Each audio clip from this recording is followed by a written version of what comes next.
नमस्कार दोस्तों, मैं यशपाल भाटी जेएसबी रोजगार कोचिंग सेंटर में आपका स्वागत करता हूं। तो प्यारे छात्रों, आज की हमारी क्लास है संविधान के भाग से संबंधित क्वेश्चन का पार्ट नंबर 2।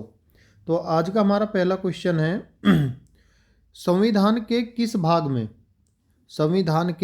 भाग में नागरिकता का वर्णन है। तो संविधान के भाग नंबर 2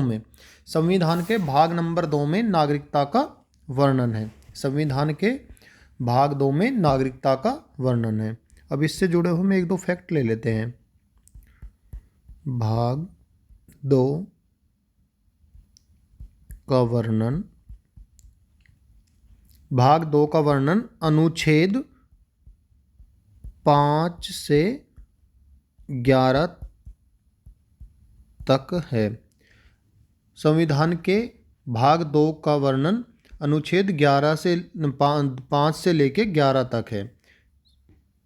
संविधान के भाग 2 जो नागरिकता से संबंधित है उसका वर्णन अनुच्छेद 5 से लेके 11 तक है। तो प्यारे छात्रों, आज का हमारा दूसरा क्वेश्चन है, संविधान का कौन सा भाग देश में व्यापार और वाणिज्य की स्वतंत्रता प्रदान करता है। तो भाग नंबर 13 हमारे देश में व्यापार और वाणिज्य करने की स्वतंत्रता प्रदान कर सकता है, यानी कोई भी व्यक्ति कोई भी रोजगार कर सकता है। इसमें भी कुछ बाउंडेशन है। इससे जुड़े हुए हम एक दो क्वेश्चन ले लेते हैं। संविधान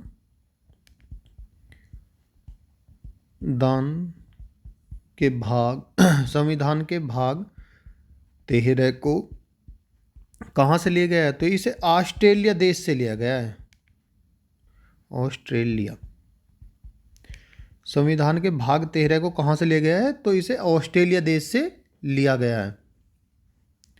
संविधान के भाग 13 का वर्णन कहाँ तक है। भाग 13 का वर्णन कौन से अनुच्छेद में है। भाग 13 का वर्णन अनुच्छेद 301 से लेके अनुच्छेद 307 तक है। भाग 13 का वर्णन अनुच्छेद 301 से लेके अनुच्छेद 307 तक है। नेक्स्ट क्वेश्चन हमारा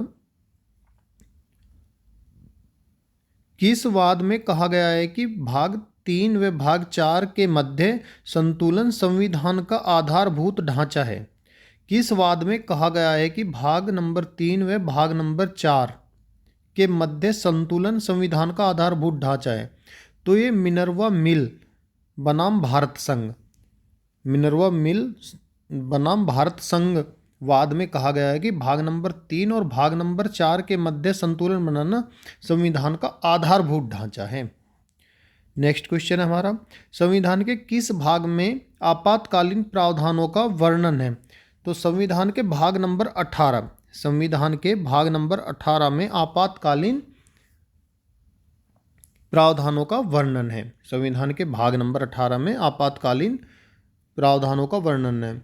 तो हमारे देश के संविधान में कितने प्रकार के आपातकाल हैं। हमारे देश के संविधान में कितने प्रकार के आपातकालीन लग सकती हैं। तो वो हैं 3। हमारे देश के संविधान में 3 प्रकार की आपात हैं। कितने प्रकार की हैं। 3 प्रकार की। हमारे देश के संविधान में 3 प्रकार की आपात है। नंबर 1 है राष्ट्रीय आपात। नंबर 1 है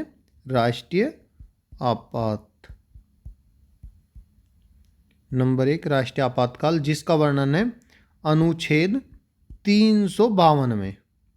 अनुच्छेद 352 में राष्ट्रीय आपातकाल का वर्णन है। ये सर्वप्रथम राष्ट्रीय आपातकाल सन 1962 में लगाया गया था, जब भारत और चीन का युद्ध हुआ। सन 1962 में भारत चीन युद्ध के समय ये सर्वप्रथम इसका प्रयोग राष्ट्रपति जी ने किया। दूसरी बार 1971 में भारत और पाक युद्ध हुआ था। उस समय राष्ट्रीय आपातकाल का प्रयोग किया गया। और तीसरी बार लगाया गया था सन 1975 में। सन 1975 में किस लिए लगाया गया था। सन 1975 में श्रीमती इंदिरा गांधी जी हमारे देश की प्रधानमंत्री थी, तो उन्होंने राष्ट्रपति से संपर्क साध के लगवा दिया कि देश में बाह्य आंतरिक विद्रोह फैल रहा है। देश में आंतरिक विद्रोह फैल रहा है। आंतरिक विद्रोह का ब्यौरा देकर सन 1975 में राष्ट्रीय आपातकाल को राष्ट्रपति जी द्वारा लगवा दिया गया। तो सन 1975 में हमारे देश के पीएम कौन थी? श्रीमती इंदिरा गांधी जी। नेक्स्ट, दूसरे नंबर का आपातकाल कौन सा है? राज्य आपातकाल। राज्य आपातकाल, इसका वर्णन कौन से अनुच्छेद में है? इसका वर्णन है अनुच्छेद 356 में। अनुच्छेद 356 में राज्य आपातकाल का वर्णन है। ये सर्वप्रथम किस राज्य में लगाया गया? तो ये पंजाब राज्य में इसका प्रयोग किया गया, राज्य आपातकाल का। इसका मतलब ये है कि जब किसी देश के किसी राज्य की सरकार ठीक तरीके से नहीं चल रही हो, डगमगा रही हो, या तो उस समय इसका प्रयोग राष्ट्रपति जी करते हैं। ये सर्वप्रथम पंजाब राज्य में 1951 में लगाया गया, सन 1951 में। और पंजाब में अब तक 3 बार लग चुका है, 3 बार। सर्वाधिक बार राज्य आपातकाल का प्रयोग किस राज्य में हुआ? सर्वाधिक बार किस राज्य में आपातकाल लगा? सर्वाधिक बार लगा उत्तर प्रदेश में, हमारे प्रदेश में, सॉरी मैंने देश कह दिया, हमारे प्रदेश में सर्वाधिक बार उत्तर प्रदेश में लगा। कितनी बार? 10 बार। 10 बार राज्य आपातकाल का प्रयोग हमारे प्रदेश में अब तक हो चुका है। नेक्स्ट आपातकाल है वित्तीय आपातकाल। नेक्स्ट आपातकाल है वित्तीय आपातकाल। जब हमारे देश की मुद्रा का संचालन ठीक तरीके से ना हो, तो तब वित्तीय आपातकाल की घोषणा की जाती है। अनुच्छेद 360 के तहत राष्ट्रपति जी द्वारा लगाई जाती है, जिसका प्रयोग अभी तक एक बार भी नहीं हुआ हमारे देश में। इसका 360 हमारे देश में अभी तक एक बार भी नहीं लगा है। इसको आपातकाल को किस देश के संविधान से लिया गया है? जर्मनी के संविधान से। जर्मनी के संविधान से आपातकाल को लिया गया है। जर्मनी के संविधान से आपातकाल को लिया गया है। नेक्स्ट क्वेश्चन है हमारा, अनुसूचित जनजाति। नेक्स्ट क्वेश्चन है हमारा, अनुसूचित और जनजाति क्षेत्र का वर्णन किस भाग में है? अनुसूचित जनजाति क्षेत्र का वर्णन भाग 10 में है। अनुसूचित जनजाति क्षेत्र का वर्णन भाग 10 में दिया गया है। ये संविधान के अनुच्छेद 244 से 244 ए में अनुसूचित और जनजातीय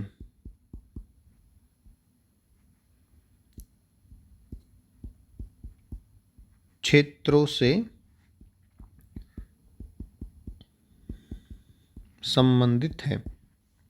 संविधान के अनुच्छेद 244 और 244 ए में अनुसूचित और जनजातीय क्षेत्रों से संबंधित है।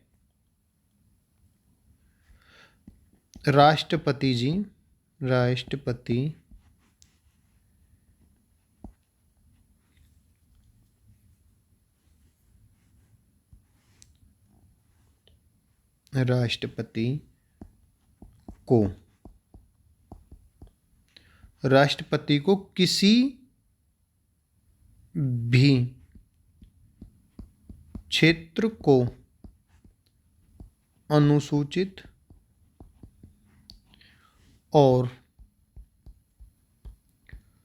जनजातीय ये जो हमारी जनजातियां होती हैं,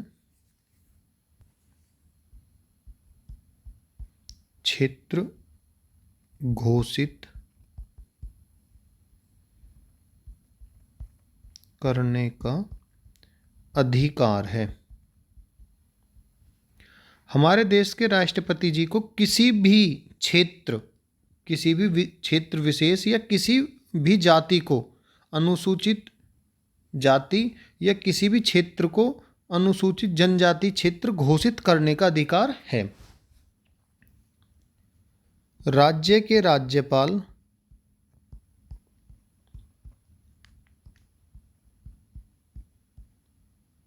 के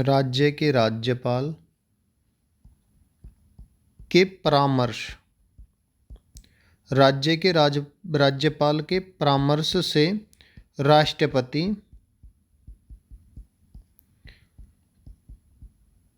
किसी अनुसूचित राज्य के राज्यपाल के परामर्श से किसी अनुसूचित क्षेत्र की सीमा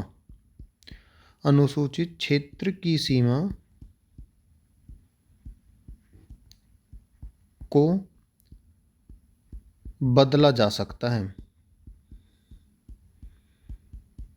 राज्य का राज्यपाल यदि राष्ट्रपति से सिफारिश करे तो वो किसी भी अनुसूचित क्षेत्र की सीमा को बदल सकता है, या जोड़ सकता है या घटा भी सकता है। जरूरी नहीं है कि वो उसमें बढ़ाए, घटा भी सकता है, जोड़ भी सकता है राष्ट्रपति। ये पावर हमारे संविधान ने राष्ट्रपति जी को दे रखी है। नेक्स्ट हमारा क्वेश्चन है, संविधान के किस भाग में राजभाषा का वर्णन है? तो संविधान के भाग 17 में राजभाषा का वर्णन है। अनुच्छेद 343 से 351 तक राजभाषा का वर्णन दिया गया है। अनुच्छेद 343 से 351 तक भाग 17 के तहत राजभाषा का वर्णन दिया गया है। भारत के संविधान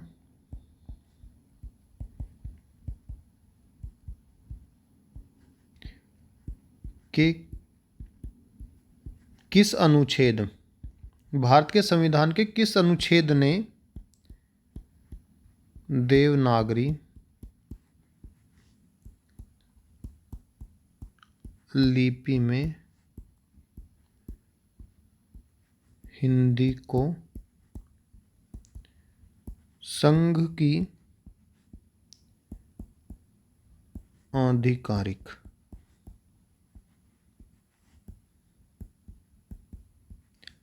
भाषा के रूप में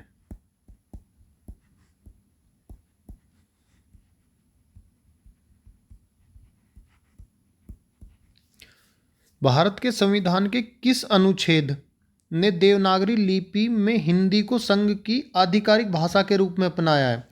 तो ये अपनाया अनुच्छेद 343 का ए। अनुच्छेद 343 के ए के तहत भारत के संविधान ने देवनागरी लिपि में हिंदी को संघ की राजभाषा के रूप में अपनाया है। अगर आपसे एग्जामिनर पूछ ले कि संघ की राजभाषा देवनागरी लिपि के तहत हिंदी होगी तो ये किस अनुच्छेद में दिया गया है? तो यह दिया गया अनुच्छेद 343 के ए में। नेक्स्ट हमारा क्वेश्चन है, संविधान के किस भाग में अल्पसंख्यकों के लिए विशेष प्रावधान है? तो ये है भाग 3 में। संविधान के किस भाग में अल्पसंख्यकों के लिए विशेष प्रावधान है? तो ये है भाग 3 में। भाग 3 को कहां से लिया गया है? भाग 3 को कहां से लिया गया है? किस देश के संविधान से लिया गया है? तो इसे यूएसए के संविधान से लिया गया है। भाग 3 को यूएसए के संविधान से लिया गया है। नेक्स्ट क्वेश्चन हमारा, भारतीय संविधान के किस भाग को संविधान का हृदय और आत्मा कहा जाता है?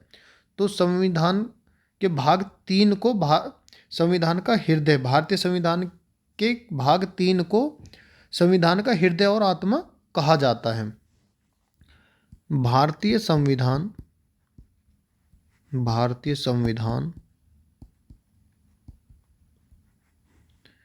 के किस भाग को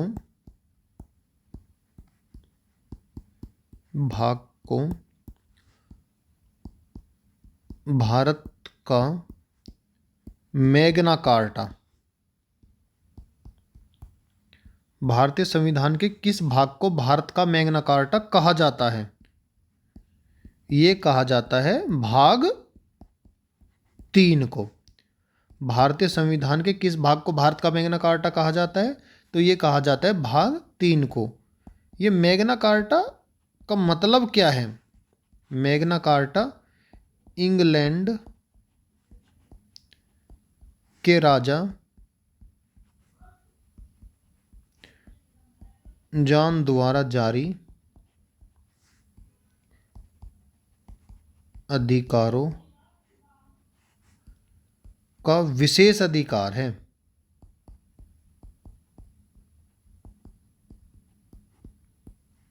ये मैग्ना कार्टा क्या है? तो ये इंग्लैंड के राजा जॉन द्वारा जारी किए गए जो मूल अधिकार थे, उन मूल अधिकारों का भी विशेष अधिकार जो था उसको नाम दिया गया था मैग्ना कार्टा। इसीलिए भारत के संविधान के भाग 3 में क्या दिया गया?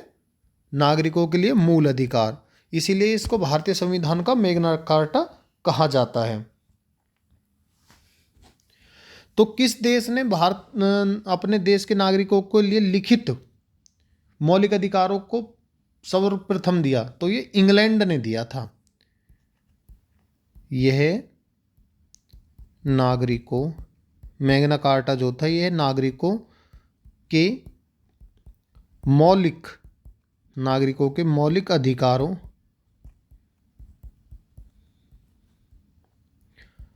पर पहला, यह नागरिकों के मौलिक अधिकारों पर पहला लिखित दस्तावेज था। क्या था वो था मैग्ना कार्टा। ये मैग्ना कार्टा को किसने दिया था? तो ये इंग्लैंड के राजा जॉन ने अपने देश के नागरिकों के लिए पहला लिखित मूल अधिकार दिया था, जिसका नाम था मैग्ना कार्टा। नेक्स्ट हमारा क्वेश्चन है, संविधान का कौन सा भाग राज्य विधानमंडल से संबंधित है? तो संविधान का भाग नंबर 6 राज्य विधानमंडल से संबंधित। संविधान के भाग 6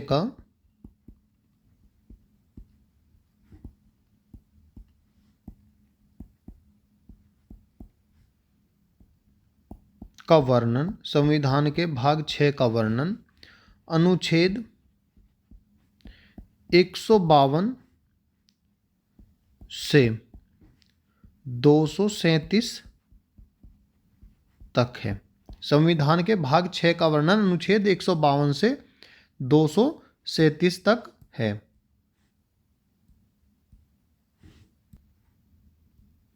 संविधान के भाग 6 का वर्णन अनुच्छेद 152 से 237 तक है। नेक्स्ट फैक्ट हमारा अनुच्छेद 153, अनुच्छेद 153 से 167 तक राज्य की कार्यपालिका